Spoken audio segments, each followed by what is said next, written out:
হঠাৎ আপনাকে এক ডাক্তার রিপোর্ট দিয়ে বলল আপনি মাত্র 30 দিন বাঁচবেন, আপনার ক্যান্সার হয়েছে, এখন আপনার শেষ স্টেজ যাচ্ছে।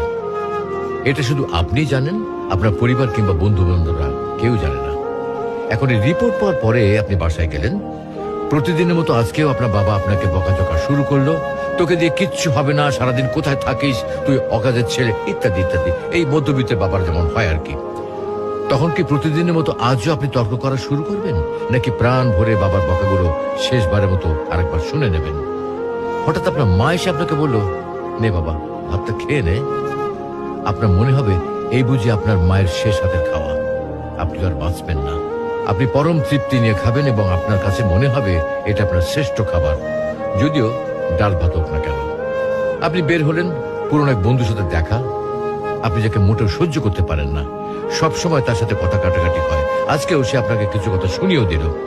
আচ্ছা, এখন কি আপনি তার সাথে তর্ক শুরু করে দেবেন? মোটেও না। আপনি হয়তো তাকে জড়িয়ে ধরবেন এবং বলবেন, দোস্ত ভালো থাকিস।